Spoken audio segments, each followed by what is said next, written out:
In honor of Remembrance Day on November 11th, the St. Catharines Museum and Welland Canals Center presents an original dramatic production called Stories from the Front. Stories from the Front is a collection of photographs, diary entries, newspaper articles, letters, and some music as well, all put together in a presentation so that people can get a sense of an idea of what World War I was like for people from St. Catharines at the front. Some of them include Alan Adie of St. Catharines and his three brothers. All four of them fought in the war. Also Jack House, semi-famous St. Catharines person. He was involved in a lot of things.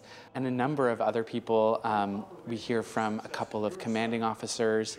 We hear from frontline soldiers. We also hear from Olive Weller, the daughter of J.L. Weller, who was in charge of building the Fourth Welland Canal. And she went on a trip with Catherine Welland Merritt, the granddaughter of William Hamilton Merritt, to Germany. They were actually in Europe when Franz Ferdinand was assassinated, and they were in Germany when war was declared. So you get to hear their sort of escape story as they try to make their way to France. And that's all from her diary, which is in our collection. Throughout the week, these stories are brought to life for local students with the help of 4 volunteer actors, including narrator Brittany Morgan. I think it's really important for students to see this just because it really brings it to life.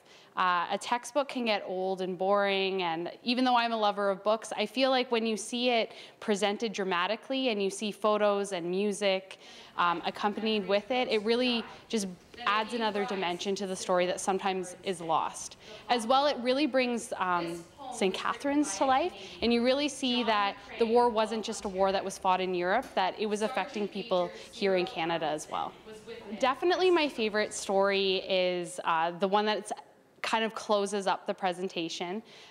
It just really gives an interesting insight to kind of the horrors of war, just the reality of walking through a battlefield and seeing people that you knew or people that you were fighting against just broken and basically dead on the battlefield and just kind of left there like scraps of material and no longer as important, even though they are important. Those people had families, they had people who loved them, and they were important for how the war ended up turning out in the end. Included with the performance is the opportunity to visit the museum's exhibition, Doing Our Bit, which opened in 2014.